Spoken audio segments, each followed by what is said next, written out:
Okay, so what is the terror about, Ciaran Hinds? Well, the terror is about a group of men who set off to try and discover the route through the Northwest Passage from the Atlantic to the Pacific.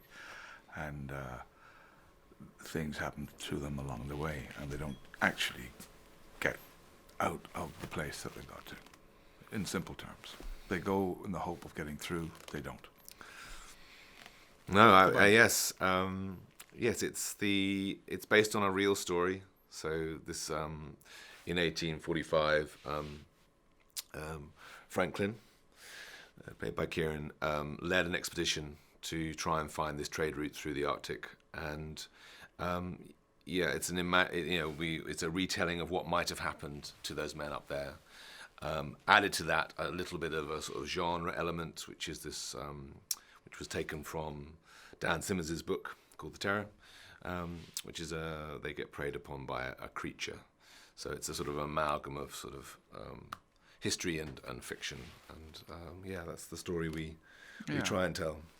Yeah, it's based on the origin of it is all factually, historically correct, and then it's after that, when as the men were never found again, there's an imagination at work that then produces what could have gone on.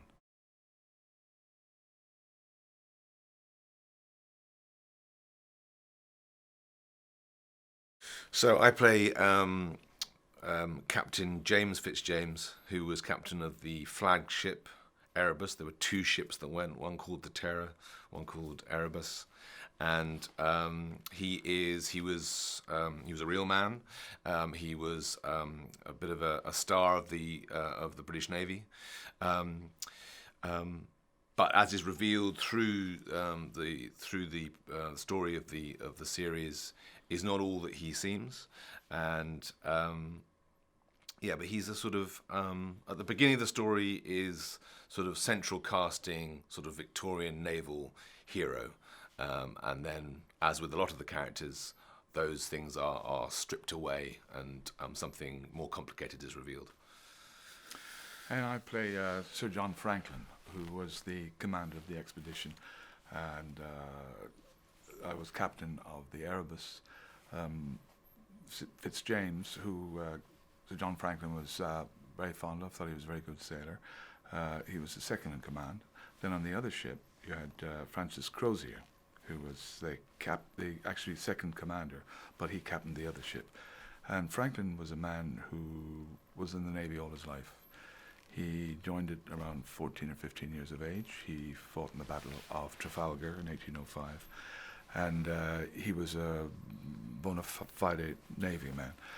And he had made, this was his third or fourth expedition to the Arctic, and he had some success, but there was one particular incident before that went very wrong, and he lost some men. And part of the story is that Franklin is determined to push through, to get through to the other side, and in fact makes the wrong decision.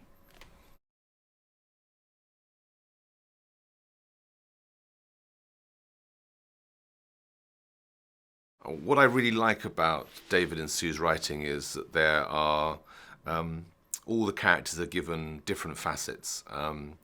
I think all of them, in their own way, are remarkable for the sheer bravery of going on the expedition in the first place. But I mean, Fitzjames, for example, there's also hubris in there.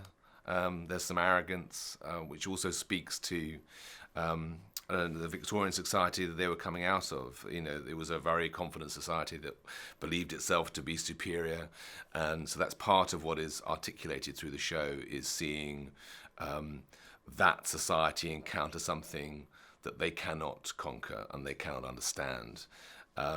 So one of the strengths of the show is I think all the characters have some things that are admirable, but they also have blind spots and things that are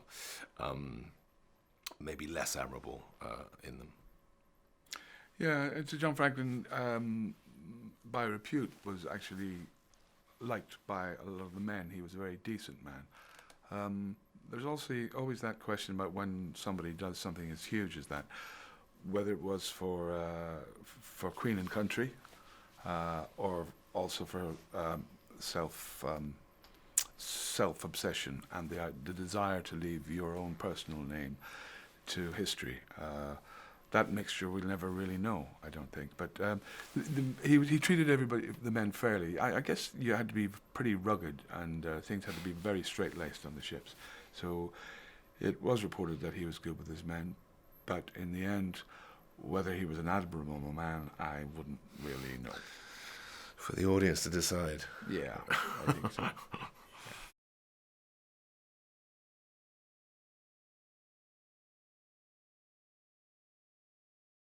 The characters, you have to develop them yourself and work with fellow actors and communicate directly with one another, with what's ever inside you, to produce what you imagine the performance to be. So you do background research and reading, and then you throw it away and you go to work in the present, as it were. Yeah, I mean, there's sort of three things that are being woven together in the show. There's obviously the historical story itself, Dan Simmons' novel, and then obviously David and Sue's scripts that they've written in response to those two things. I mean, personally for me, I think I was drawing more from the history and David and Sue's scripts, because, I mean, what David and Sue have created does depart significantly from the book. I mean, obviously the major ingredient that they've taken on from Dan Simmons' novel is the creature, which is, is not historically accurate and gives this sort of genre element, and I think gives a brilliant kind of narrative drive to the whole show as it sort of weaves into the idea of the other, and also draws us into some understanding of what the Inuit culture was, and something that is more mythic and esoteric and non-logical, as contrasting with obviously the Victorian mindset, which was Newtonian and logical, quite and rigid. Yeah, quite rigid. Exactly. And so what's brilliant about the way that Sir David and Sue have sort of woven that in is that draws us into something bigger and more epic than just being a horror idea. There's something more philosophical about it.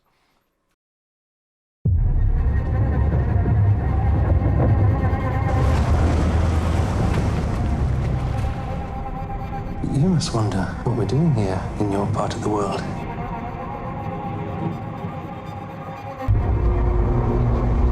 We are from England, very far away. We've come here to find a way through to China and India. Now is our moment to strive to our glory and to our destiny.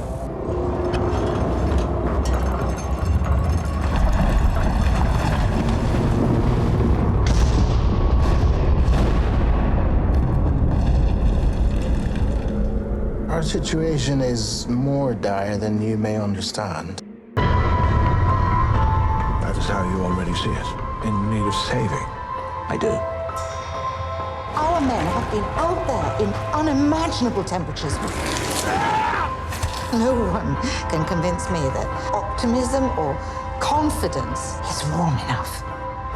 As a trusted friend once put it, this place wants us dead.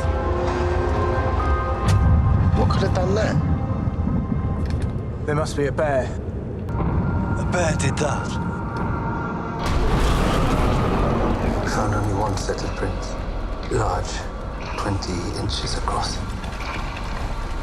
I do not believe it is an animal we battle. Not a man, not a bear. And what? Whether it was our grief or fatigue, I cannot say, but some of us became convinced that it continued to track us. Here, back to the ship. It's the ice, Georgie. It's only the ice. I will not lose another man. We may lose all our men. And once it's past all hope, the mind goes unnatural with thought. What kind of thoughts? The darkness.